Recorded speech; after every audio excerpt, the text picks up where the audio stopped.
And good evening. The election is rigged, and good night. Bye. There's so much to going on today on today's show. I guess that's where we're going to start eventually. But we do have Hugo from the band Tantric coming up. Was supposed to be with us last week or the week before, or something like that, and Yeah. had something else going on. So hopefully tonight he'll be joining us. We hope so. Tony Musachio going to be joining us. Dog Pound Details. I don't know if John Drake is going to join us. He wanted to call me out on something. Oh yeah, I don't even know what that's about. He like even was cryptic in a text that he sent me. He sent me a text that just said yeah I need to call in because I got to call Seth out on one of his awful takes. I was like, okay. I don't know what awful take that would be, but Hey, whatever. I'm looking forward to hearing it. Yeah. Well, he's always him with all his perfect takes. I know. He posted something today. Or no, yeah, I commented on something else he posted today. He said that he posted like the letter from Nick Chubb. Did you see that? Cleveland's got my back or whatever. Haven't seen anything today. So, That's today. Yeah, he posted a letter from Nick Chubb talking about CLE's got my back. And I said, yeah, until they trade him or he's hurt by the end of the year. Right. Too bad they didn't have his knee last year. Yeah, I don't think John's responded to that yet. But we'll talk about the Browns and everything else. I don't know. Where do you want to begin? Well, let's start with the election itself because me and you both hit each other almost at the same time, like not talking to each other, just throwing messages back and forth. Yes. On the same bullshit topic. So it's obviously a hot button. I don't know if it's getting national coverage or not. I just happen to see it, and you happen to see it. So let's talk about that to start off. Big story. First of all, I'm going to say hi to Scott. And by the way, your Guardians fucking suck. So, yes, the election's already rigged. I think it's a judge in the state of Georgia has come out and said that if anybody says there's any fraud, it will not be looked at. Nothing will be looked at. They were required to certify the election no matter what. So if there is major fraud going on and it's obvious to everybody, according to this judge, too bad, certify the election, move right along. Now, what are they doing about that? Is that going to Supreme Court? They can't just do that, can they? I don't know. I mean, I'm thinking that there are people that are challenging it, and good. But I don't think that now Fannie Willis over there is asking for more criminal charges to be reinstated against Trump. I mean, that state might as well burn Georgia. Let's burn California, burn Georgia to the ground. Right. It's a mess. But, since there is no fraud there, and thank God there's none. I mean, there's none that we have to challenge. Right. So look at the number right on top of it. Georgia sets an all-time record for mail-in ballots ahead of our online ballots. 300,000 vote early. Yeah, no, on the same day that it's announced that they cannot challenge anything. Yeah. If you can't smell the stink of this turd, then you still have COVID and your fucking nose don't work. I'm telling you, there's going to be all kind of stuff going on with this election. We had somebody on today, who was talking about how even in Ohio, the registered voter rolls and all that kind of stuff are all kind of messed up, and that they're filing all kind of lawsuits already with the state of Ohio saying that things are going wrong. I mean, Secretary of State, we haven't talked to him, but I asked him to come on. I haven't heard anything back. And so, it is what it is. But there are all kind of issues already starting. We had a guy who I know very well. He's a veteran and does this kind of stuff for a living, looking into these elections. And he'll be on probably on Friday again. But I talked to him this afternoon about illegals voting here in the state of Ohio, about how a guy down in Montgomery County, like Dayton area, put his ballot in for Trump, and it was rejected. Yeah. It was pushed back. And then when they said, oh, no, don't worry about it. Oh, yeah, we'll fix it. And gave him a voting sticker and said, here you go. I mean, there's stuff already happening. Yeah. I mean, it's amazing. And I see your texts, John. I'm just not putting them on the screen. I know it Why? says that because it's not worth putting on screen. I'll just answer it.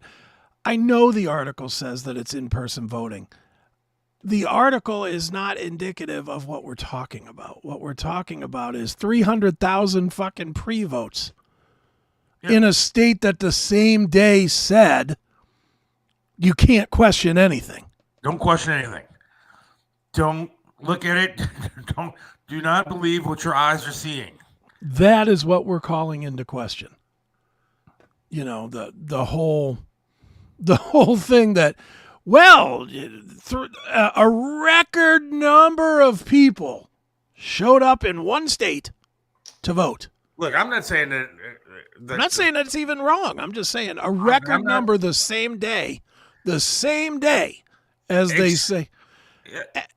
And what kind? Look, forget Trump versus Kamala, forget all this bullshit for all I care.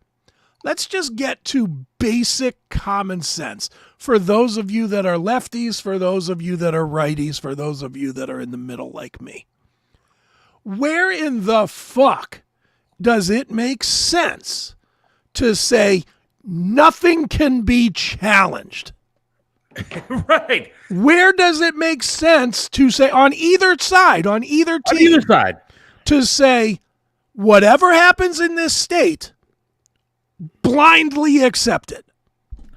That's my question to anybody that wants to argue with it. The headline on CBS News. Yes. Georgia judge rules election officials can't delay certification because of fraud concerns.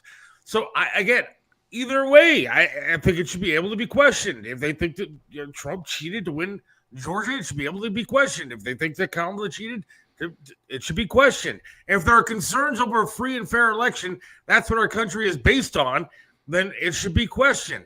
So fuck you, Matt. That's not very nice. All right. I just would like Matt to answer that question without a political slant. You won't. Answer my question. I've said that either way, I want to see a fair election. Yeah. And he's not going to answer that question. Won't answer it. If it was the governor of Ohio that said, hey, Trump wins by a landslide, and there's questions of fraud, we're not going to worry about it. Matthew would be the first one bitching and moaning about it. I'm talking about it. If I'm playing a video game and it acts funny, I should be able to question it. Let alone something as important as the election. That's my question to anybody is why is this an acceptable legal practice to say nothing can be challenged? How is that? I mean, what's the rationale behind it? Because it'll slow down the process? Well, tough shit. It's important. It should be slow. We don't need. I hate to ruin the news fuckwads who are the ones that are causing this kind of shit. But it is not very important at all that from the morning of the election till the night that we have a solution by the night, that we have a victor named. The after party where so-and-so concedes and the other one goes out and drinks champagne and celebrates is not important. What's important is getting it right. However long that takes. If that takes a week, if that takes a month, I don't care how long it takes. Saying you can't challenge it is beyond stupid. It's just stupid. It's just... Seth, don't buy a gun before the election. I don't want you to make any rash decisions the day after my... Oh, stop. Buy your gun now. I have to buy my gun now because if after the election, if it does come true that communist Marxist bitch wins the election, I'm going to need it for other reasons. I'm going to need it for protection of my home. Yeah. Yeah, no matter what happens on election night, there is going to be violence in the streets. All right, so that's what Bob and I started talking about today, and I want your opinion. We talked about it before here on the show, and he brought up a good point. Because I said, if this actually goes the way that I think it's going to go and she wins, whether it's fair or not fair, I think that it's about time that we start standing up. And he said, well, what do you want? I said, I want a revolt. He said, you want a second revolution? I said, absolutely. Now, I don't know if obviously we're not advocating for violence or anything like that. That's not the case. But, his question was, who's going to be the first one to do it? Who's going to be the first one to pick up a gun, walk on the street and say, let's go?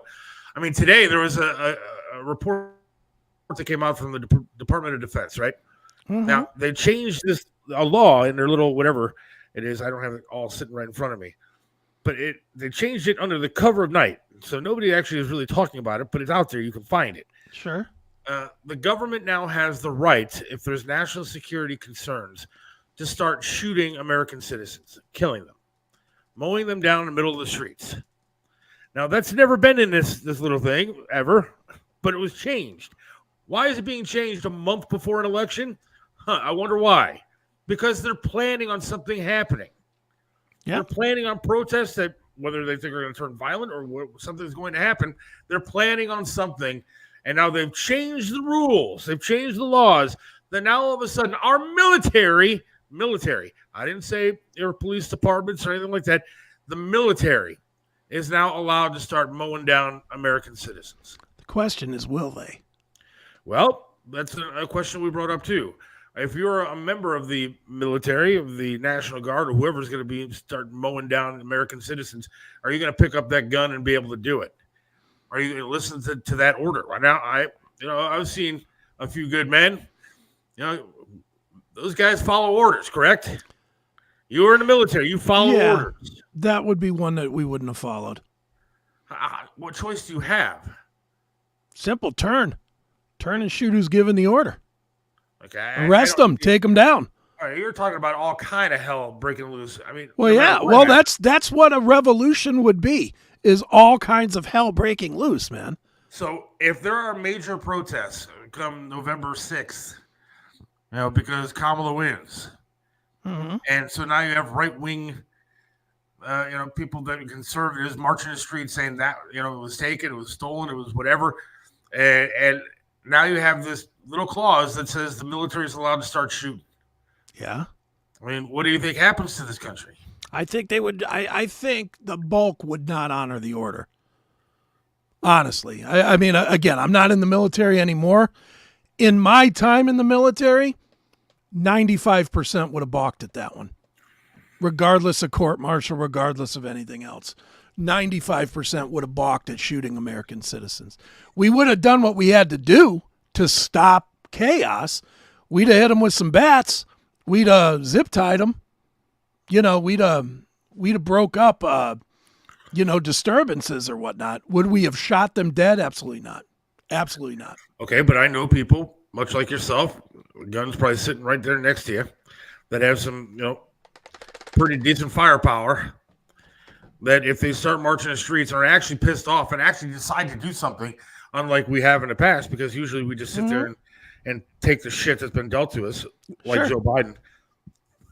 And they start marching the streets with those guns strapped to their hips, and the military is told to do what they got to do. I mean, can you imagine we have dead Americans that are marching in the middle of the street? Look, the problem would be killed, mowed down. As much as this sounds stupid and movie-like, the problem would really boil down to who fired first. But the military's never going to fire first. They're just not. But the law now isn't movie. Like, yeah, but it's for real. Like, it's for real that there's a clause now that the military, whether it be National Guard or whoever it is, can now mow down American citizens in the streets, and they'll come up with a reason. I mean, I guess if this law was in there, would they have shot people on January 6th? Now, majority of them were actually Capitol Police dressed in plain clothes, letting people in. So they had to be careful who they were shooting. But do you think if this clause was in there on January 6th, they would have started mowing people down? I don't think that, quite honestly, I don't think that the government infiltration worries too much about the laws in the first place. I think that if they were really willing to shoot down citizens, you would have had plainclothes people shooting citizens. That's really what I think would have happened on January 6th. You didn't have that.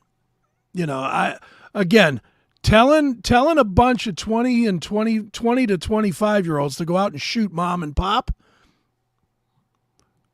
family's always going to outweigh military. It's one of the reasons the government wants to break up family.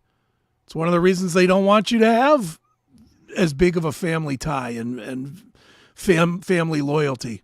Your loyalty needs to be to your supreme leader. They want North Korea. They don't want you giving a fuck about your family. If only 10% of the U.S. population revolted, the military would be outnumbered. That's true. The problem we have with that is the problem we have with a revolt is that the people that would have to lead it are too fucking old to fight it. Well, there's so many different angles you could take with this story. Sure, but if Kamala wins this, look, her numbers have been dropping and everything else, and she can't do a fucking interview to save her life. I'm really interested to see what happens at 6:00 tonight. What is that? She's doing. She's Brett Baer's interviewing her today. Oh, Brett Baer! I'm sure that'll be a rough, tough one. Look, Trump riled him up a little bit, pissed him off a little bit, and now he's got some pressure on him. But I think he comes off looking like an asshole if he doesn't ask the hardball questions at least and make her answer some. Now, this is going to be an unedited interview, so it's not going to be live. It's taped, but they're taping it at 5 today and then airing it at 6. So we're going to get the CBS version. No, where she says something stupid and they're going to edit it out. They said it's going to be unedited. They're going to turn it around as soon as it's done, put it on the air. Well, if they said that, the media is always so honest, Seth. Okay, I understand, but it's also Fox News. We're not talking. What, you trust them? Stop it.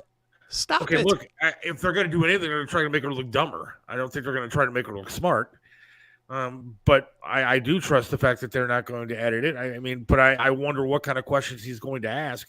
But she can't answer a fucking question. She has zero policy. She has nothing, literally nothing between her ears, other than sperm from Willie Davis. Yeah, well, there you go. So you somehow believe that they are going to subject Kamala Harris, arguably the worst interview in the history of presidents, into a situation without knowing what's coming. I don't give a shit who's doing it. You really think that there has not been all kinds of negotiation of these are the only questions and these are the only way they're allowed to be presented? I have to see the interview to make that judgment call. She's also said that she's agreed to do Joe Rogan, a Joe Rogan 3-hour-long interview. Now, Joe Rogan will tear her apart, limb from limb, dude. And you know that guy's not going to pull any punches. That guy's not going to edit shit. That guy's not going to do that kind of stuff. And if you believe that Joe Rogan's going to be in on the Kamala Harris bandwagon, I don't believe that. I don't believe that. I certainly hold on though. Do you believe that he couldn't be convinced under threat of losing everything he has to do something less? He's not going to say to Kamala, here, smoke up. He's not going to say, you have no fucking policy on this, and this. Explain it. He's not going to go at her as hard as you think. He's going to go in. They're not going to agree to do Joe Rogan unless there's a set of terms. They're not going to agree to do in my opinion, they're not going to agree to do anything unless there's a set of terms that are agreed to. I disagree. I think she is starving for men. I mean, she is desperate to get men on her side. That's why she's running these stupid-ass commercials saying, are you man enough? Are you man enough? Are you man enough to vote for Kamala Harris? I guess I'm not man enough. Matthew apparently might be man enough to vote for Joe Rogan. I'm sure Matthew eats carburetors for breakfast, as the commercial says. Right. That big fat tubblard, who's twice the size of both of us combined, absolutely eats full cars for breakfast. But I don't think that I think Joe Rogan has enough money and has enough of what he needs in this life that he doesn't need to keep doing it. If they threatened him, his ass would have been already out there saying, they threatened me. They said they're going to take down my show. Okay. I may not have a show. Here's my answer. It seems to be that kind of guy. Here's my answer. P. Diddy. They wrecked that guy wrecked him. Now, I'm not saying what he did or didn't do. I'm sure he probably did a lot of the shit. But if they want to start a scandal and you got the full weight of the government and the full weight of the media against you, I can promise you with some fancy, no expenses, too high, they could come up with Joe Rogan fucking a 3-year-old on a video or something. I don't think that. I think that you're putting your faith in the government not being sadistic enough to take down somebody, and I think they would absolutely. Joe Rogan is still a flea on an elephant's back compared to the government, and to sit there and think, well, he's not able to be influenced. Bullshit. They're all influenced because they all make their money off of having access to these influencers. I don't think that he needs that kind of headache. I think he would deny the. I don't think he needs that kind of headache either, which is why I think he would go along. I think he would deny the interview altogether, just not do it. Well, and that may be true. Notice they've been floating that idea for a week, and we don't have a confirmation on it. But I'm interested to see what happens tonight with Bret Baier. But I wish it was somebody like, you don't watch Fox, but Brian Kilmeade or I don't know anybody. Peter Ducey or somebody like that would be better than Bret Baier. Bret Baier is supposed to be a journalist, but I think he's going to be a softball journalist in this case. Sure. But we'll see what happens. Yeah, we'll see. Look, I'm happy to admit that I was dead wrong on this on Monday. I'm happy if Bret Baier goes at her and says, every answer you give is fucking stupid. How about some real answers, dumbbell? If he comes that hard at her, I'm happy to say I was wrong. Not going to do that. But if he did, I know I'm going to the extreme. That's on purpose. If I'm wrong on that, I'm happy to admit it because I'd love to see a real conversation. Hang on. This fucking cocksucker right here is pushing my buttons today, dude. Matthew Tyler's going to say, yeah, no shit, you want a total Trump shill to do the interview, Seth. You mean like Kamala went on The View? You mean like Kamala went on Charlemagne the rapper the or whatever? God, and then went on Stephen Colbert? Yeah, you want... I'm saying that I want a shill to do... She's done nothing but shill interviews. She wanted fucking Oprah, you tool. How dumb do you have to be, Matthew? That was the dumbest thing you put up there. A shill to do the interview for... Are you kidding, right? She hasn't done a solid interview yet. She went to CNN. She went to fucking The View. She had 5 shills on that fucking interview. Yeah, and Charlemagne the God. First of all, why suck my dick if I was a Democrat? He's the worst. Why is Charlemagne the God getting interviews with presidential candidates? Not for nothing, but who the fuck is Charlemagne the God? Well, he's the one that took Biden. Is he a rapper? I don't know what the fuck he is, but he's the one that had Biden interviewed, and when Biden said, "You ain't black if you don't vote for me." God, a shill. Oh my God, dude, Let's get that hard-hitting Nicki Minaj back in the mix here. Come on, Matthew, you're smarter than that, you dumbass. That's funny. Come on, Brian Kilmeade is a shill. Okay, he's a conservative. The View. Whoopi Goldberg is the biggest fucking tool bag next to you, Matthew. Jesus. It's not nice. I'm sorry. Matthew's a good listener. He is, but he said something really dumb. That was just dumb to say. She hasn't done one press conference. Not one press conference. In like 88 days that she's been the nominee. Not one press conference. She's done nothing but shill interviews. And now because she's desperate for any man that might want to vote for her, because she's even losing a black man, she's going on shows like The View and everything. But she could do with Bret Baier because she's desperate. She had Obama out there having him say, come on, the brothers ain't coming out and voting for her like they did for me. The brothers need to get out there and vote for Kamala. They're pulling the race card. They're doing everything that they can because she is a fool. She doesn't have the intelligence of my missing foot.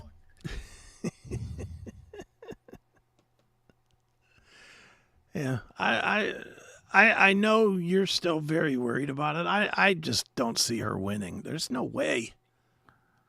Oh, I guarantee it. Even if it's by cheat, she's going to win one way or the other. They won't let him be president again. Even though nothing happened other than doing the Russia hoax, other than impeaching him for nothing and being proven to be nothing. Nothing happened during his presidency that hurt the country or anything else. They're fools. They're butthurt, mean tweet fucking fools. I don't know what their problem is, but they're just dumb. Well, their problem is their problem is he won't let them run wild. That's their problem with them. I have family. They're dumb too. I don't get it. You're going to vote out of hate and spite, not what's good for the country. You're going to vote out of hate and spite. And you know what? I almost want Kamala to win. I want her to win so that way I can tell people like Matthew, see, you dumbass, I'm going to move in with you because I can't afford groceries anymore. Well, that does have to be one of the keys if this dumb cunt does win, which is if she wins, then every single person you know that voted for this stupid cow has to call out every move that she makes that hurts us. I want Matthew to accept every Haitian immigrant that comes to Ohio and put him inside his house. There you go, Matthew. You love Kamala so much. Every immigrant that she's letting through and fly across our border, I want him staying at your house. Put him in your backyard. No, you stay in the backyard. Let him have your house, Matthew. I guarantee you that dick locks his doors at night because he's afraid of what's going to happen. But, when it comes to having an immigrant stay with him, I guarantee he's not going to be for it. But let everybody come across our border. That's fine. Oh, that post you just put there is going to kill you. It's not going to kill me. It's just stupid. I mean, he's just saying stuff to be stupid. And that's what all the liberals do. I'm not calling out just Matthew here. I'm calling out because there's so many that are just like him. I mean, I got into an argument with another guy on Facebook the other night, just like him. I ran down, you have no defense for Trump and his presidency. I ran down a list of everything that he did compared to everything that Trump did. It was literally like almost a page long on Facebook. He goes, well, that was a great post. What's your defense? That's it. You can't argue with fucking dumbass liberals. You can't argue with them. No kidding, so stop. They are so dumb. There's no defense for them. Like, I get tongue-tied talking about him because Matthew and people like him are so fucking retarded that, like, it makes my head steam because I don't even know what to say. If you can't see facts, then just stop. Just don't even argue with me. Just say, I'm too dumb to argue. I apologize. I'm still going to vote for Kamala. Well, look, it's embarrassing to say that they're butthurt and that's why they're voting for it. So they won't admit that. So, but you know it. So, I mean, what's the, do you need them to admit it? That's the answer. You know that. I know that. We all know that.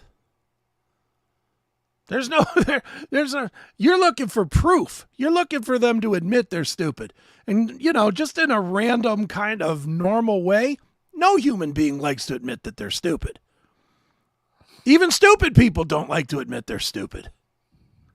But see, I can admit when I'm stupid. I know when I don't know something and like I just kind of fake it to make it kind of thing. I mean, but I can admit that I'm fucking dumb at stuff. I understand it. Look, I study this crap, this politics stuff on a day-to-day basis. It's kind of my job. But I know when I'm dumb at something. I know that I cannot come over to your house and do what you do for a living, dude. There's no way that I'm programming computers because I'm fucking stupid. I'm retarded. But I'm not going to sit here and tell you that I'm smart at it. But that's what liberals do. They try to tell you how smart they are when they know that they're not. It just doesn't make any sense to me anymore. It's so frustrating. Yeah.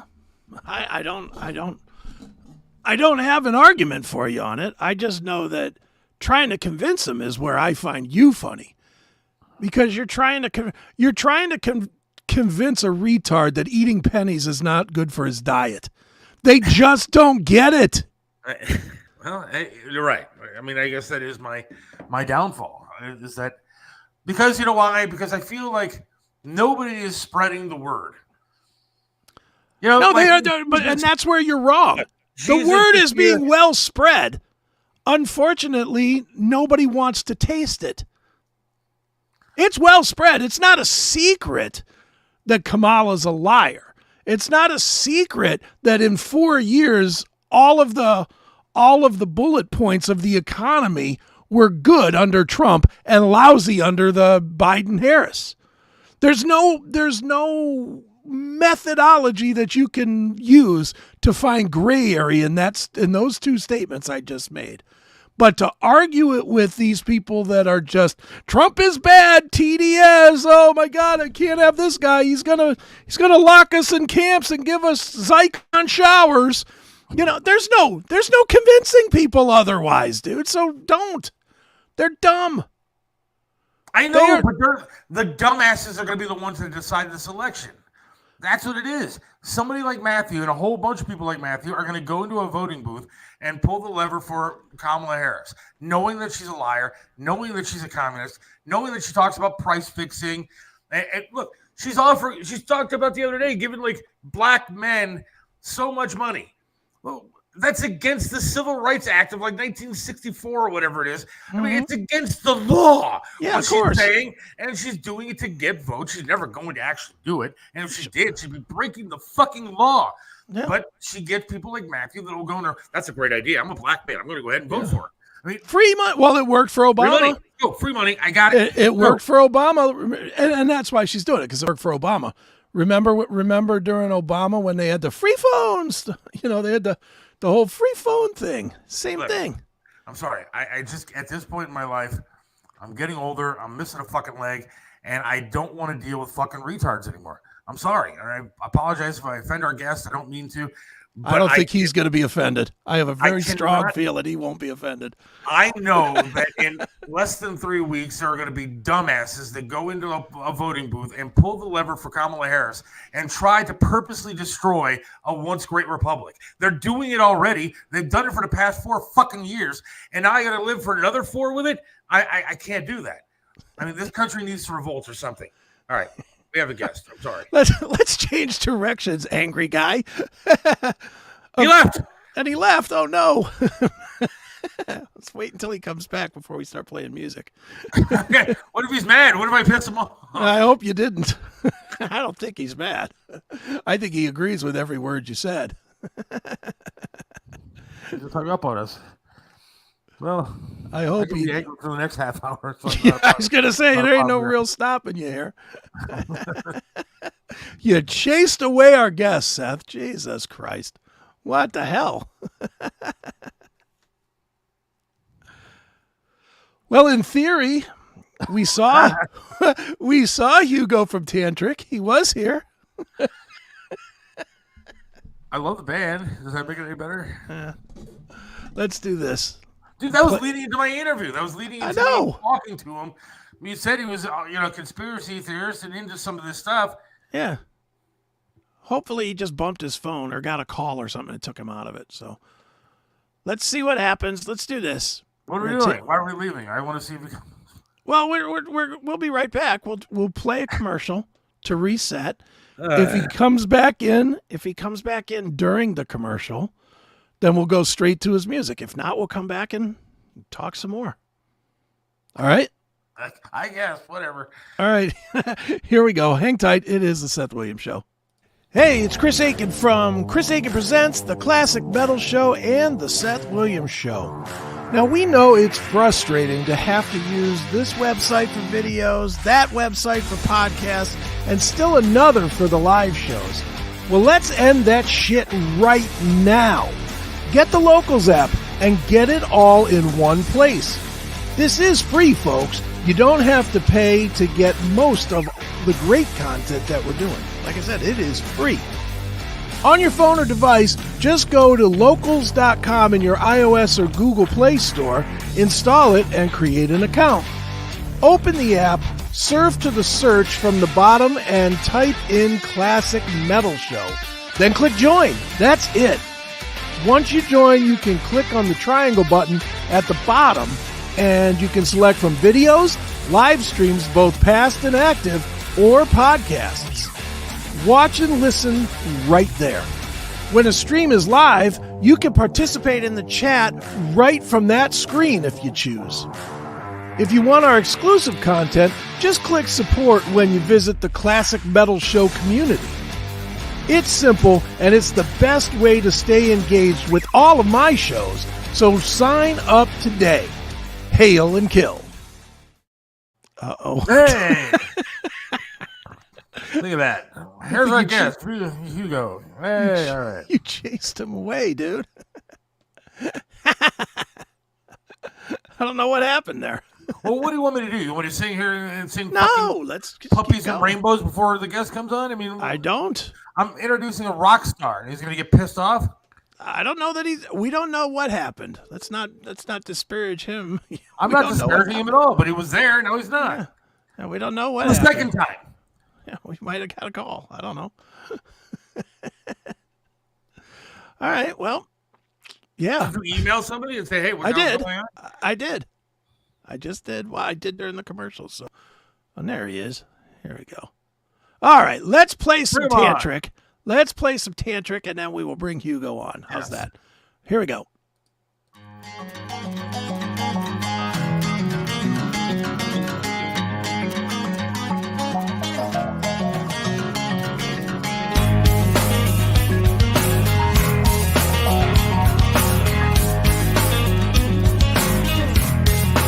In your life, you seem to have it all.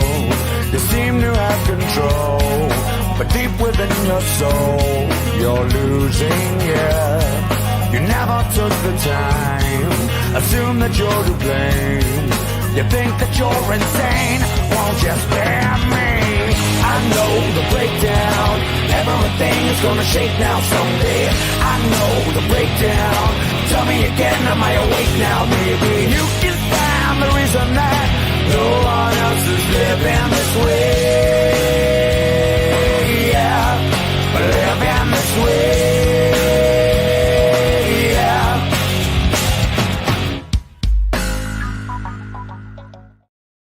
It's good stuff right there, man. Yeah, it is. Classic stuff there. Joining us now, it is the main man himself from Tantric. Hey man, I having some power issues. I'm plugging it in every outlet, of course, in true Hugo fashion. Right. I just thought I pissed you off, so I was like worried for a minute.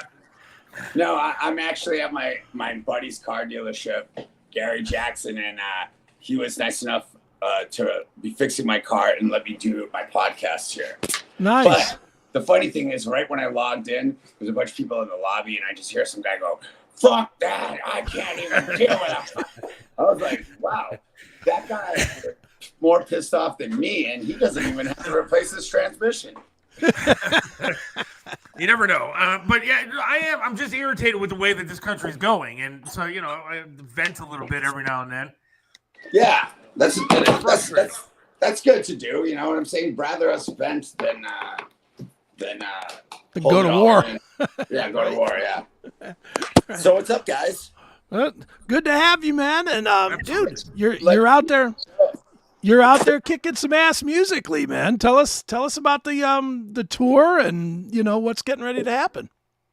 Well, today we just announced the Creed cruise again for the second year in a row. Most requested. And look, all of the staff here at Gary, look, I'm gonna do a little plug. At Gary Jackson Motors, they're all like scrambling to find me a plug. Guys, if you're in Charlton, Massachusetts, and you want a nice car, come over here to Gary Jackson. All right, I got power. I think I'm plugged into an old Buick. Nice. Somebody rev the motor so that the phone stays on. Right. They always say you need one good friend, and it's a mechanic and a guy who owns a dealership, and I lock that down, No doubt, man. So what are we talking about? Well, let's start with let's talk about the current tour that you're getting ready to go on, man, with Saving Abel. Make America Rock Again tour. Yeah. You got to say it with a Southern accent to have that effect.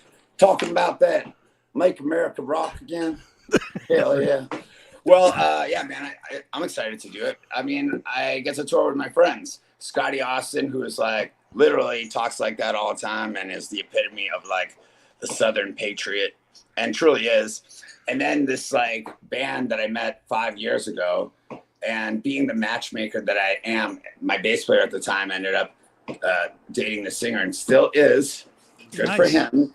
But Paralandra, which if you guys never heard of, I know Cassandra. Yeah. Cassandra's a badass. But her whole family is so cool, and we love it. And I love to, who doesn't want to hang out with their friends and make money? Yeah, no doubt. Yeah. So Paralandra's on this tour with you guys? Yeah, it's us, Paralandra, and Scotty Austin, which basically Scotty had a band also before he did the Saving Abel stuff. And actually one of my favorite songs of all time he wrote. I think it's called 1,000 Words. It's a great song. And the name of his old band's called Trash the Band.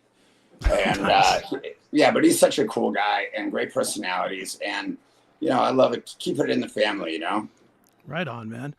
Well, dude, obviously, man, you've had, it's hard to believe, but you've been in the public lexicon for a quarter century at this point. It's certainly, I know, it's certainly changed a whole lot, man. Is it better? Is it more fun? Is it awful now because of the money? I mean, you tell me. Well, I'll tell you one thing.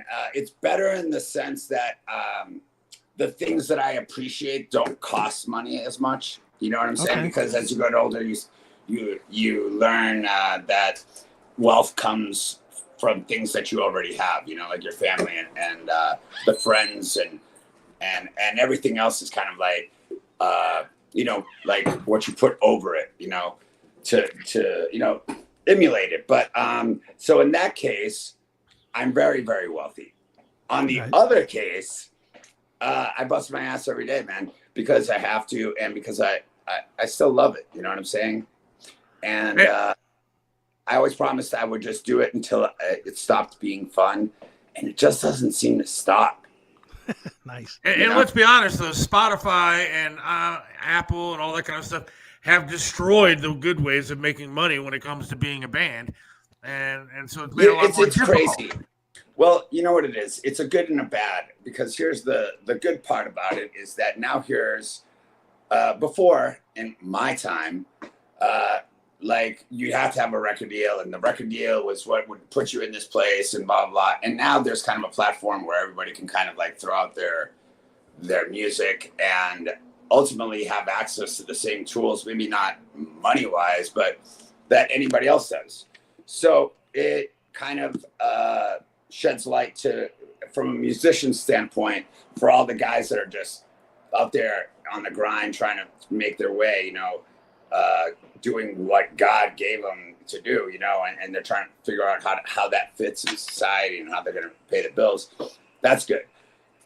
On the downfall of that is that, it's Spotify, and it's like they're like the Walmart of streaming, and therefore, even though it's a good thing and everybody gets their music, I think it's more about that people don't, when they listen to music on Spotify or on any other platform, I don't think any of them are thinking, well, I hope these guys are making a living, you know what I'm saying, from it, because the percentage of a percentage that needs to happen 1 billion times for you to make a paycheck as a platinum selling band is still difficult. I can't imagine what it is to be, just guys starting off. But luckily, in those years when I was starting off, I was just like too dumb to realize that the chances of me actually succeeding at this were impossible. But so stay dumb, America, in that aspect. But now, being the young age of, well, you want to mention that, you guys know, 25. Right. But to me, I just count my blessings, like I get to do what I love every day. And sometimes it'll buy me a Porsche. Sometimes it'll buy me a porch. Sometimes it'll just not buy me anything.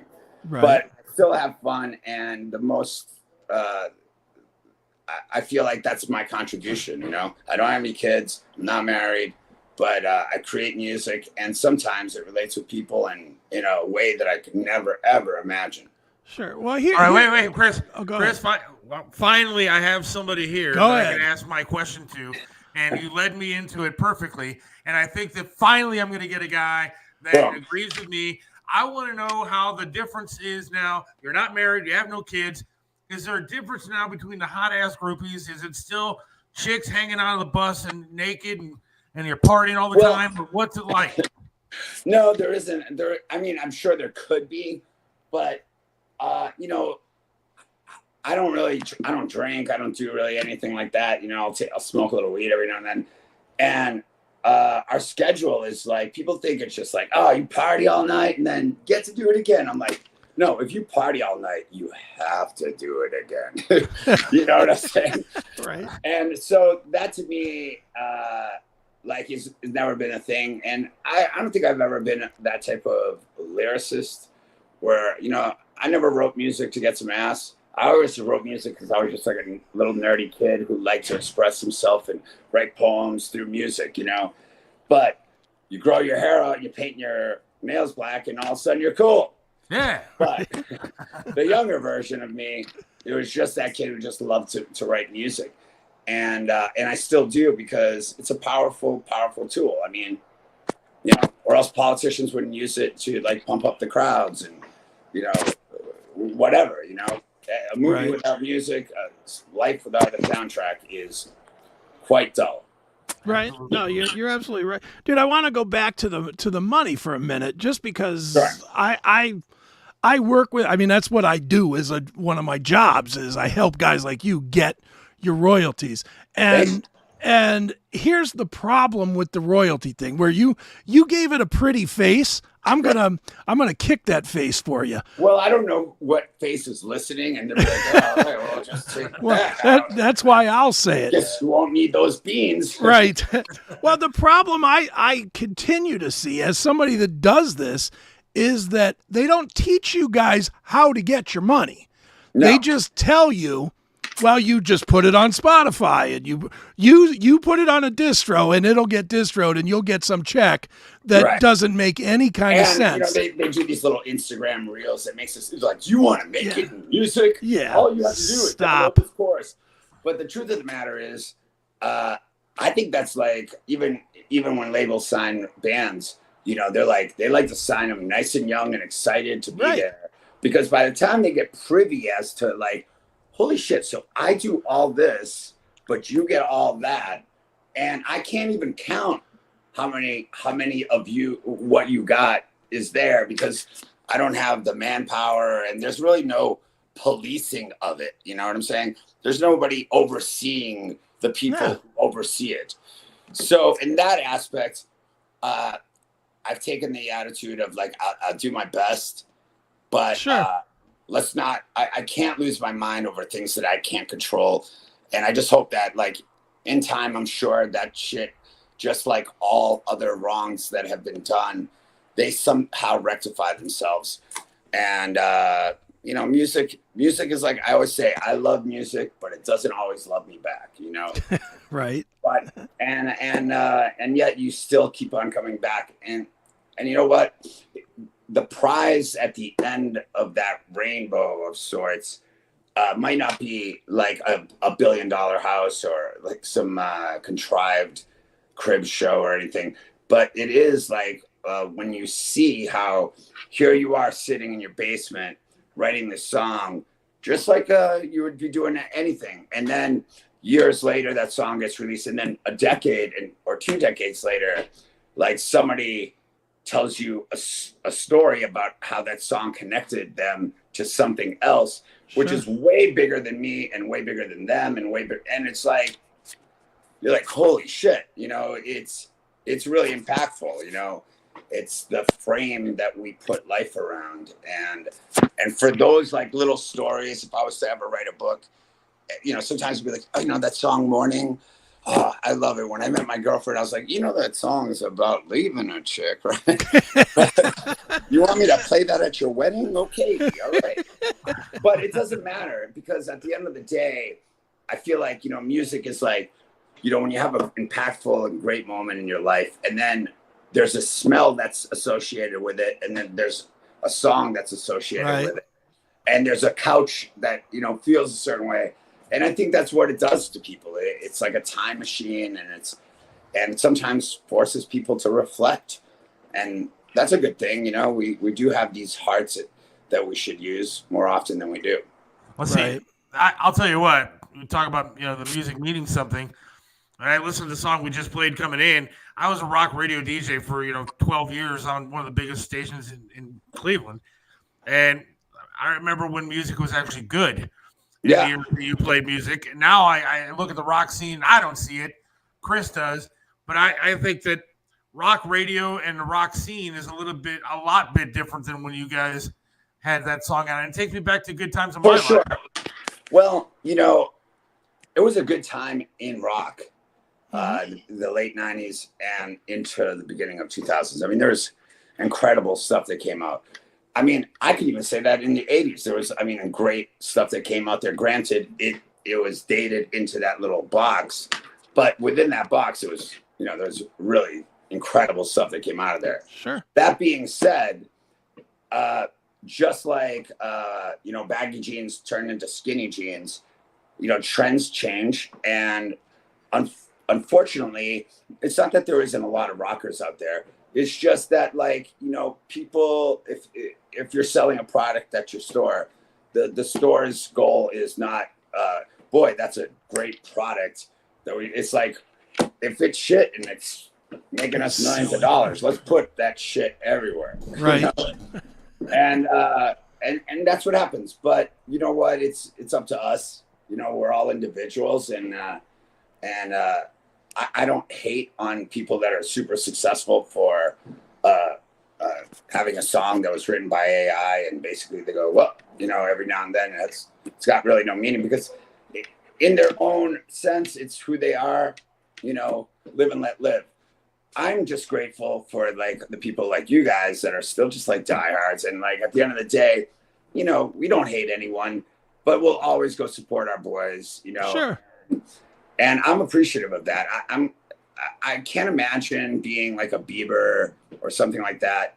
It's got to be a very, very lonely life where you can't always be yourself. And you guys will know this very soon about me. I'm always unapologetically myself. Right. I might not yell "fuck that" every 4 years. I don't really express those type of opinions. But I always just I'm a hopeless optimist. Right. Yeah. Let me ask you this, Hugo, and this is just a personal view, which you could just tell me is full of shit, and that's fine. Sure. But I've always looked at your band very similarly, not in style, but in the direction that Alter Bridge was compared to your boys in Creed. In sure. that, obviously with you, with Days of the New becoming, you right. Come in and it becomes Tantric. Right. When you look at that as the guy that was in the middle of that, right. Do you wish that it hadn't been perceived that way, and that Tantric would have been perceived in its own envelope, instead of the first line of every press release for 5 years was formerly Days of the New? Everything's got a beginning, and they got to say something, right? And to me, I'm confident enough in my own ability and uniqueness and differences and expressions to, I don't, that shit doesn't bother me. It doesn't even bother me if they say, oh, your band sucks, because all I really care about is what I think, what I feel about it. And I feel if I love it, then, and I love it genuinely, then other people will most likely find a commonality there, because I'm a weirdo, but I'm not super weird, and I like bananas, and so do a lot of people, so sure. I just try to do stuff that, if nobody ever listened to it, just me, would I be proud? And I have tons of music that I've never released that just wasn't in the right setting, that I love and nobody's ever heard, and I just did it for myself. I never did it with the intention of today we're gonna write a hit. You know what we should do? Key songs, Stripper, Angel, right? And Thorn. All right, put them in 1, 2, 3. Start on a G chord. But I've never been like that, man. I appreciate and I support anyone who is fortunate enough to have success. Of course, if they squander that and they act like dicks, or they act like, hey, remember that time I wrote a song and I cured the world? That type of attitude, then it just makes me not really open to liking them. You know what I'm saying? Sure. But we're all people. You know, you guys express yourselves on your podcast. Absolutely. I express myself mostly while I'm sitting by myself and like looking inward and writing things to someone or no one, just to write them down, but never with the intention of where those thoughts are going. Just for that moment and capturing whatever that feeling is, and you have to write from an inspired place. And now, do you ever go on stage like some of these other bands and like spot out your political views or talk about that kind of stuff while you're on stage? I feel like that's very contrived to do. Some people, if that's your true self, God bless you, you know. But I remember me and Aaron Luce, we used to like kind of like joke around about how like, you know, all you had to do to get like this hurrah is like, I love the troops or America, you know, and these are like cool things, but like you're just saying them for lip service. And especially when you're touring with these bands every night and they're like, I never said this to anyone, but I'm saying it to you tonight. And it's like literally word for word, you know, and I'm just like, oh my God.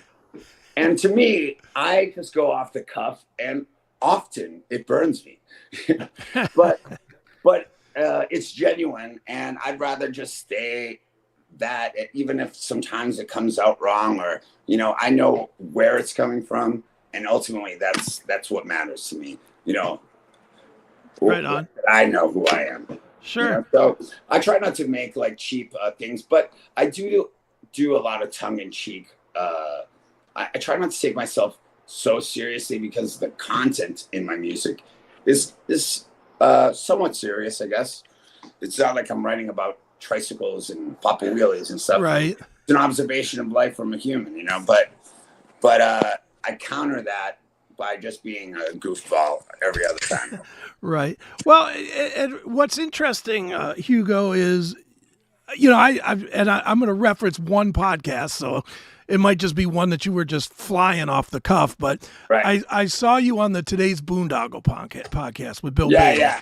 And I mean, you were spouting a lot of stuff that you don't spout in your music. You know, do you purposely keep that out of your music? I actually do talk about stuff like that in my music, but what I like to do is I like to write things. I write songs about a specific thing about me, right? Or experience. But if you just write them in this very specific way, then other people can't insert themselves in as their characters, you know? So like, to me, I try to tell the same story, provoke that same emotion, like that same thing, but allowing it space so that people will be like, oh yeah, man, that happened to me. And this song helped me or whatever, so that they can relate to it in different ways, because I write it subjectively, but it's not supposed to be heard subjectively. It's supposed to be heard objectively, through and perceived through different life experiences. So that being said, for those who want to get deeper into the onion of Tantric, there is play on words that I put in there purposely for those who catch it or for those who don't. Like, you know, on the first record, everybody thought that the cover was like a dead pig. And for years and years, they were like, oh, it's so brutal. And I was like, it's really just two female high heel shoes inverted on each other. And it was just, to me, it was just like a funny inner joke. And on Some of All Things, I literally say the phrase "some of all things" in every single song. Right.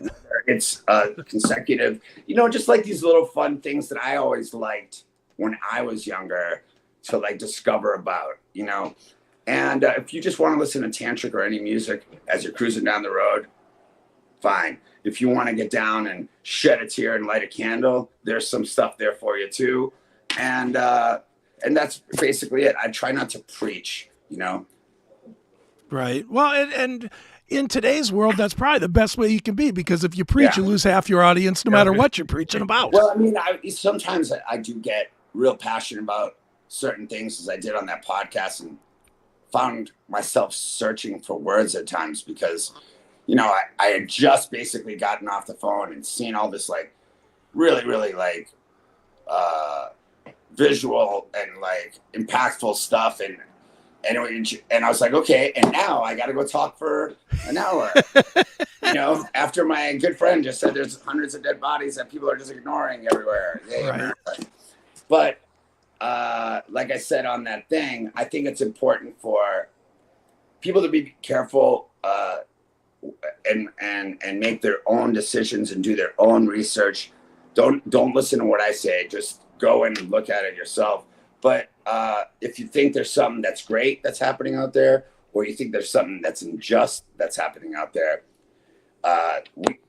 all three of us have this incredible platform to just be like, hey, just so you know, look it up yourself, and then make your own opinion. And to me, like I said, I'd rather like the presidential candidate that I want to win lose, and it be the vote of America, than it be just what I want. I want it to just be, legit, man. I think everybody wants the same thing. Just for the record, I talked to somebody today who lives in the North Carolina area of the country and said that this administration isn't doing shit to help them. Well, there's a lot of stuff going on down there that people don't know about. Like the lithium mines and all that stuff. And, And and this goes into the conspiracy Joe Rogan type of stuff. And you got to tread water on that a little carefully. But there is a lot of coincidental things that happened, including that storm and including the, just the reaction time that we'd normally be on that shit. And all of a sudden, they're like, you know what? Fuck that Walmart. Just like, we wanted that spare bedroom anyways. So, and to me, it's just like, sometimes when you're a kid, you don't listen to your parents, but you'll listen to your cool cousin or your cool uncle. And I guess us three would be like that to some people. We might not listen to Fox News or whatever news system, but now you're hearing three guys that kind of look like you and they kind of talk like you, and you're more susceptible to being like, you know what, maybe these guys got something, and that's all. Or maybe I should just at least go and see if what they're saying is true. Exactly. There's some shit that people say that is like, come on, it's crazy, right? But so many things that we thought were crazy, we found out later to be true. You know what I'm saying? More and more. Yeah. And if we're 40 years behind the knowledge that everybody else or the powers that be have, then, who knows what the hell's going on, Yeah. Well, look, for the 24 of the last 25 years, we all thought Alex Jones was a lunatic.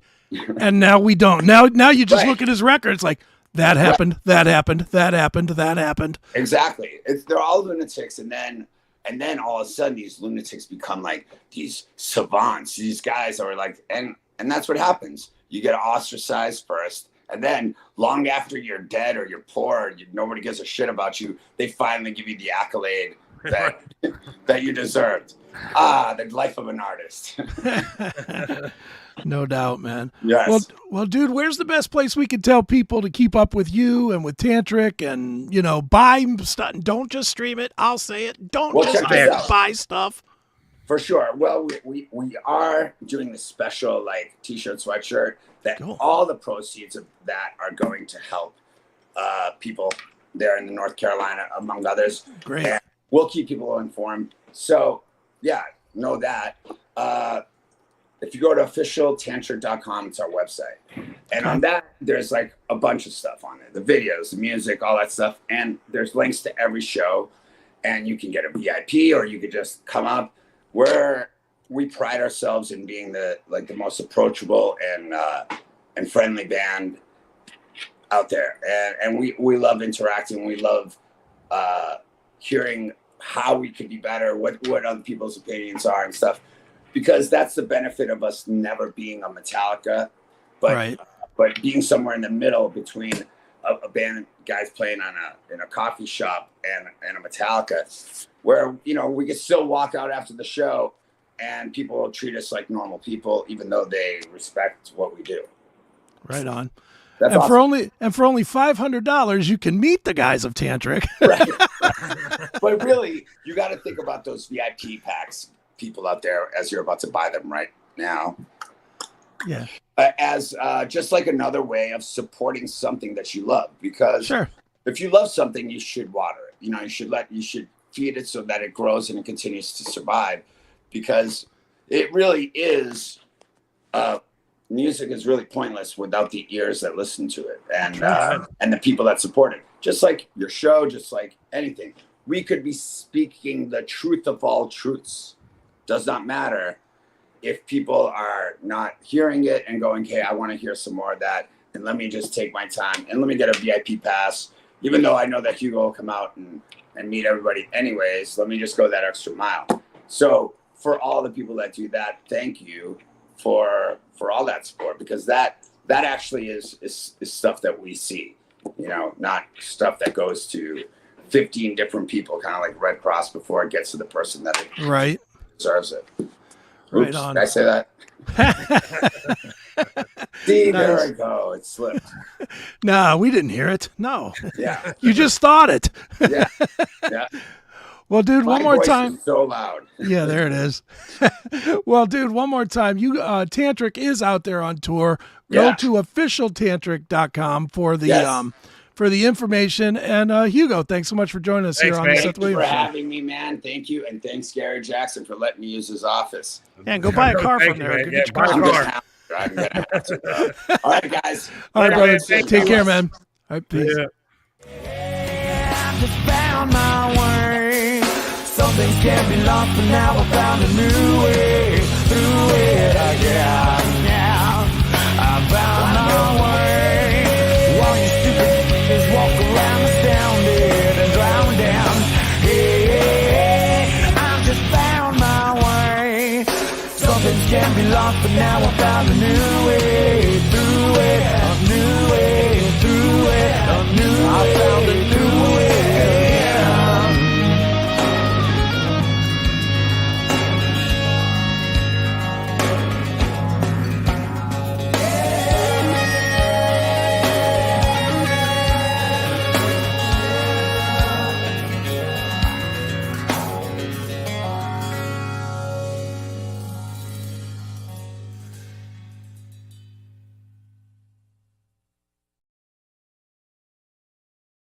I'm going to say it right now, dude. Worth the wait. Absolutely, man. It was great. Yeah, he was awesome. Where's your boy, man? We got to get this rolling. Where's your boy, John? I have no idea. Come on, John Drake. You got to call me out on something. Did you send him a link? I didn't send him a link. No, I don't even have his phone number. Oh, well. I don't know that dude. He's just to me, he's just a bad listener that has bad takes on everything. He's going to be eating the shit out of some crickets. Yeah, he's not even that far away. Good, man. Hugo is awesome. Yeah, dude, you realize John may be committed to crickets before Thanksgiving. I know. Almost certainly will be. Especially once they trade Nick Chubb. I'm waiting Myles Garrett out the dough. I'm waiting for Jerry Jeudy traded. I'm waiting for him. I'd rather have him. He sucks. Yeah, I know he sucks, but I mean, now that they don't have Cooper, the only reason they can justify Cooper is that they're going to say, well, now Judy's going to step up as the one, and so they'll probably dump the one next. But yeah, I could have talked to Hugo for like an hour. I could too. He kept going and going and going about, and he would have too. But I jumped in because I saw we were getting late and we have a busy show. So and then of course stuck him in a little bit with the North Carolina thing, and he took it and was running with it. But it was unfortunately time to go. But yeah, well, he was he's good. And dude, I'm telling you, for whatever reason, maybe because I was on MMS during that time period, but that music, late '90s, early 2000s, mid 2000s. Was like music that I thought was just fucking fantastic. Yeah. I thought it was a good era of tunes. And Tantric was one of those bands. Yeah, you know what? It didn't hurt that I got to go to every fucking show that MMS had. True. You know, I mean, when we're going to all those concerts, you like anything that you're going to see, shit like that. Yeah. I mean, I didn't want to bang negativity into a positive interview, so I didn't all the way go there. But he started going with the if the other guy's a dick, then you don't want to support them avenue. And I kind of was like, yeah, that's kind of why a lot of people didn't follow Tantric, because Travis Meeks was known as a dick from Days of the New. Right. So when they started Tantric, people didn't gravitate to it because Travis was kind of an asshole. But it was weird because the sound was very similar. Very similar, sure. Very similar. And I'm not trying to say anything, take anything away from Tantric. I was a Days of the New fan, but Tantric, the music, it did sound similar. Now, his voice is great, dude. I mean, I love the songs and I love the tunes. Yeah. But if you were a Days of the New fan, other than not liking Travis, I mean, you were a fan of Tantric because the music was along the same lines. Yeah, it was good stuff. Well, if John doesn't pop in here in the next minute or two, that's because of me. That's my fault. I forgot to send him the link. Oh. I just emailed it to him right now and texted him, so I don't know if he's going to... I don't even know if he's driving or what he's doing. So he was listening to the first half hour of the show. He knew that he was supposed to come on now. Come on, loser. He didn't hit me up for the link. Maybe he's scared to offer his take to you. I'm sure he is. He just texted me, am I jumping on? Let's go, you prick. You said you wanted to. Let's go. Tell him now. Let's go. I'll make Tony wait because I want to hear what he's got to say. He's the one that said that he wanted. We can have Tony in the bonus segment. That'd be fine too. Yeah, I don't know what he's. I just emailed it to him, and he texted me, so I don't know if he's in his car. Let me try to explain to John how this works. It's a real simple thing now with like phones. You can click on your email, click on a link, and you're on. I mean, it doesn't take that long. You don't need to go get in front of a green screen. You don't need to get into your house and log on. Put your little Star Wars costume on screen in the back and everything else. You don't need Tatooine in the background. All you need to do is click join. Yeah. Just. Oh, by the way, while we're taking some time here, tomorrow night I'm apparently going to be joining Joe Burdick, our friend who makes the flags, Burdick Custom Flags. Yeah. I'll be joining him. He has I don't know if he has a YouTube channel, but he'll have a link on YouTube, and he has his own podcast thing that he does. I'll be joining him to do a 3-year anniversary tribute to Triv. Has it been 3 years? Yeah. Tomorrow night I'll be joining him for that. I didn't realize it had been that long. Yeah, 3 years. Wow, no kidding. I thought it was 2. Nope. So we'll be doing our thing tomorrow. Well, that's starting cool. at 5 o'clock. All right, yeah, if you send me the link, I'll put it on all the socials and everything so the people can tune in. Let's see here. I just got a message, right? Mm-hmm. Kamala Harris here. We have everybody on the line now. Kamala Harris, I'm reaching to ask you to make a $40 contribution. Ooh. Trump is the guy that prefers to run on problems instead of finding solutions. And then she goes on to how much she supports abortion. I've never heard of a fucking candidate run on killing babies like she does. Good for her. I will not be donating. Let me throw her 40. Bring it on first here. We'll bring John on. All right, Tony, hang on. Hang out, Tony, just for a second. What do you want, John? You're the one that sent me the link. That's what I'm You're the one that said you had a take that you wanted to call Seth out on. Call me out on something. It's in dog pound details. Oh, we don't have time for that right now. So you're gonna have to tell me what you're calling. You me are out a quitter. You are a quitter. That's what I'm calling you out on. How am I you are a fucking quitter.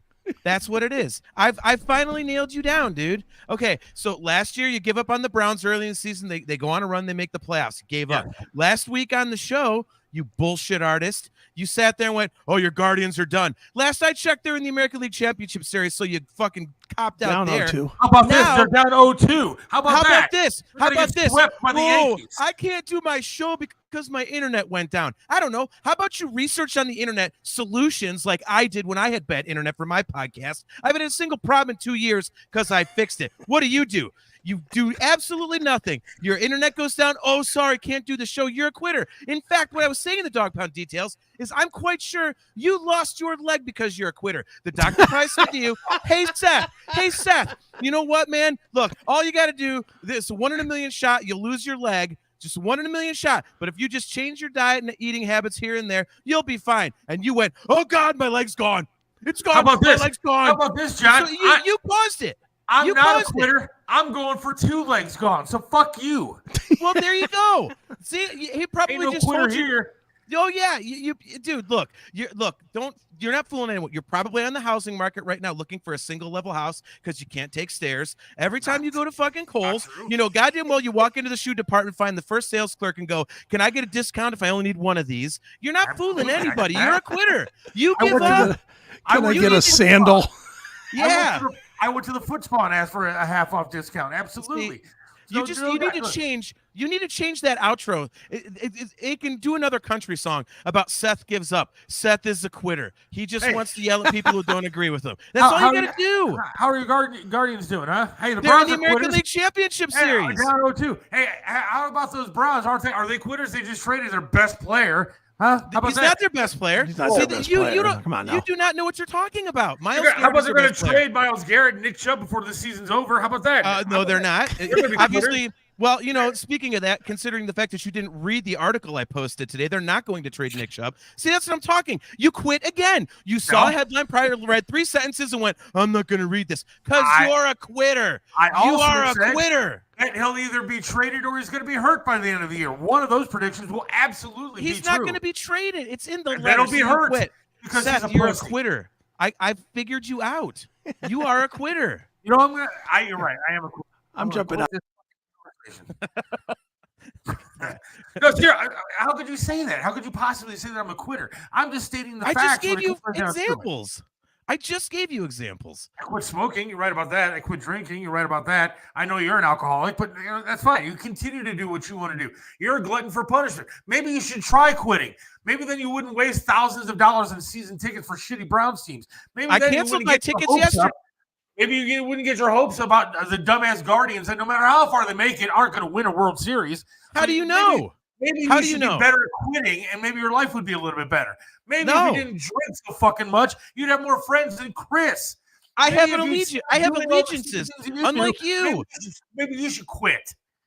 Dude, see, and you know I know you're a quitter. In Georgia, they're filing 300,000 votes ahead of time because they believe, and you are going to wait till the last minute on election day. So what does that say? You could stuff the ballot box too, but instead that would require you getting up, getting out of your house. But no, you just want to stuff the ballot box too. Maybe I could. That's what you were talking about earlier in the show.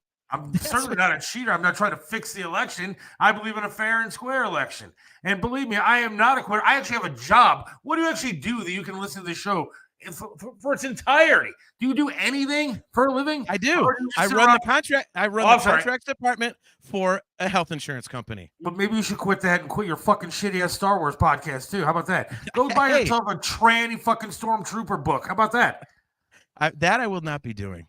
I was actually not aware of that until Akin brought that up to me. So yeah, that looks pretty good though. Oh God, no!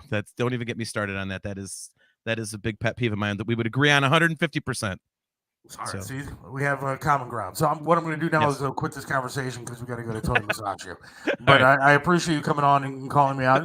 For some of you are actually kind of right, and I'll try to improve a little bit. But your Browns still suck. Your Guardians ain't going to do shit. And I will talk to you later, my friend. All right. Hey, what happened? Well, guess still waiting in the wings. But I had to quit the conversation. He said, I'm a quitter. I'm moving on. I'm quitting. Yeah. Here. There we go. I was trying to bounce John, and then I quit. All right. Go to Tony. Tony Musachio joins us after that rousing segment with John Drake. I love that guy, but call me a quitter. You're going to have laryngitis by the time this night's over. Yeah, you didn't hear the beginning of the show. You guys got me? Yeah, we got you, Tony. What's going on? So I am here live at Heritage Steakhouse, which used to be the old Fleming's in Eaton. You remember that, yeah. Seth? Hell yeah. So Triv was a regular here. And you know what? Yes. I can see where he spent his $500,000 salary because it's $165 for a porterhouse steak here. Yeah, man, it's a little pricey. A glass of bourbon, you're looking at anywhere from $14 to $22 for a shot. Oh, and it goes up to anywhere, and the highest is like a Louis the 13th, which you're looking at $250. Well, guess what? I am next to Pepper Pike Beechwood and Moreland Hills, they can afford it. Well, Tony, it's Wednesday. It's dinner time. At those prices, how many people are in that place? Well, it's interesting you lot? say that. So they have a great happy hour right now, and I don't want to show these faces because these people may be here with other than their significant other. But let me just show you something real quick. I am at the back of the bar. Okay. There's a lot of drinks. That is their bourbon selection, Chris and stuff. There is over 150 different bourbons on the bar, not including the high-end tequilas, high-end bottles of wine. So I got turned on to this place. He is actually the partner of Michael Simon, which is Doug Petrovic. And he started this, oh my God, he had this thing built out. I don't know how long Fleming's has been closed, but he's been building this restaurant out for probably about 2 years. They've been open for about 6 months. Okay. And I got to tell you, a weekend here, still they do well. A weekday, they have happy hour. So you can get a hamburger, a smashed hamburger for $10. You can get like potato skins, which I absolutely love. It's a spin on potatoes. It's a spin on bagels, lox, and capers. And it actually is just like that, but it has a potato on it, which is delicious. And then I had ordered the duck confit. All right. Which is wonderful. If you love duck, you got to try it. It's only $32, which is a great value for this place. Now, see, my thing is, one, they wouldn't allow me to come in looking the way that I look. Two, I could probably afford a potato skin and like the skin off the duck. And then I'm pretty much, that's about it for me. That's a good one. Yeah, no, you know what? This is, and the reason why I am here is this is one of my window cleaning customers. So I do a trade with these guys. So once a month, I get a lot like I do with Flour, like I do with ML, like I do with Carinos. So again, you know what? I'm going back to the trade because I'm losing money in this economy. Yeah, right. We should all go amazing, back. I'll tell you that. You know it what? looks absolutely amazing. And guess what, Seth? And with that being said, in the industry that we're on or in, it was all trade. I mean, the old WMS days, those guys did the sale. They got cash to keep the place going, and they were able to inflate the price of doing a retail trade, whether it be the waterbed industry or the car industry. And to this day, I mean, you have, disc jockeys and talk show hosts. Like Triv was a great example where he got a vehicle, and he was able to still do advertising with the radio station. Right. And I think all industries should be like that. I agree. I think I kept a couple of restaurants afloat with their gift cards. Absolutely. when I was working at MMS, and yeah, I mean, it was nice getting the trade stuff. Sometimes better than the checks you would get. Yeah, absolutely. Yeah. You know, and just like when we went to Colin Hubbard that one day, I had a $600 trade, Chris. Wow. There were 8 of us there, and not only did I use that entire amount, there was probably another $150 on the check plus the tip. Wow. And you know, and think about that. This is Cleveland, Ohio. You're looking at Chicago and New York City, where this place, you walk into this and it looks just like one of those restaurants in downtown Chicago or New York City. As you can just, I'm going to give you a little span here of this place. That's really beautiful. Cool. That's nice. Yeah, it's a very, very nice place. So, again, I am here live in Woodmere at Heritage Steakhouse. I just did my show here right down the street from Geraci's. Now, you got to go there. They only got like a $12, $14 pizza, which is one of the best pizzas in the city. Okay. I grew up with Geraci's in Cleveland Heights, so I absolutely love that joint. So that's good. So I was talking to Greg Spoth, who's the owner of Geraci's, and I said, you know what, you got to do a promotion because everyone's doing these promotions where you should go with the Cleveland Browns and have them, one of the players knock on the door and deliver a pizza to somebody who orders a pizza and have a brown celebrity deliver the pizza. But the problem is they can't find the end zone, let alone your house. Well, the problem is, if they keep playing like they're playing, they're going to be delivering pizza for a living. Well, they'll be available on Sundays here in a few weeks once the playoffs start. Seth, I'm using that one for my next punchline next Saturday. Thank you. That's perfect. I gotta tell you, I love it. Fleming, it looks amazing there. It really does. So you know what? This has become a joke with these guys. It is such a shame. $200 million, and where has it gotten? And now you're gonna have to dismantle this entire team and start all over, which we've done for the last 50 years that I've been watching the Cleveland Browns since I was 10 years old, going to the first Monday night football game. Wow. Sad, man.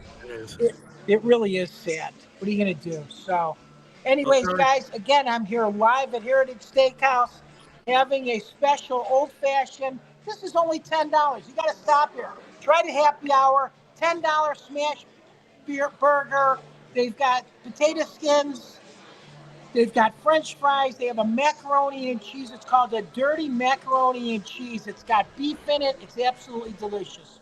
Nice. Tony Musachio for the Seth Williams Show. You can hear me every Saturday morning on Flashpoint 1490 WERE between 10 o'clock and 11.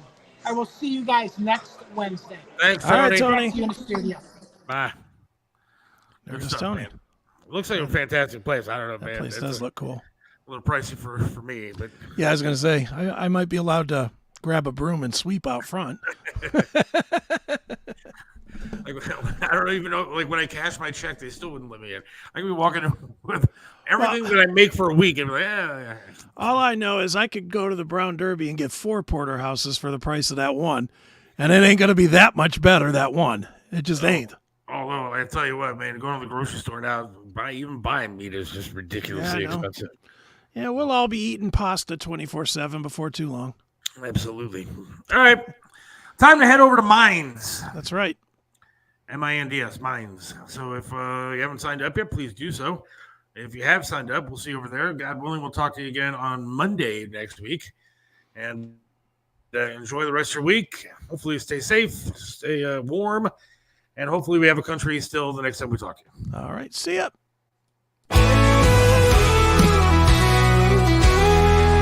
Seth Williams loves this land, stands tall and proud. Believes in freedom, speaks his mind out loud.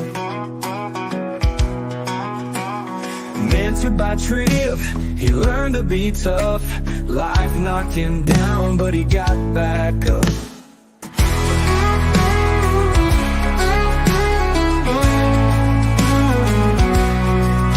Lost a leg, but he's still strong and true. Chasing dreams under skies of red, white, and blue. Voting for Trump, he shouts it clear. WTAM tried to bring him down, but he's still here. In the heart of America, Seth takes a stand. Against the tides, he defends our land. Liberals call him crazy, but he don't care. He's got the spirit of an eagle, soaring high in the air. Hates LeBron James, won't wear that crown. Prefers hard work and blue jeans in this town. Radio waves try to shut him up, but Seth keeps singing, filling that cup. From the small town streets to the mountain high, Seth sees the flag waving, reaching for the sky. He keeps on fighting with a rebel yell, for every fallen soldier and the stories they tell. In the heart of America, Seth takes a stand. Against the tides, he defends our land. Liberals call him crazy, but he don't care. He's got the spirit of an eagle, soaring high in the air.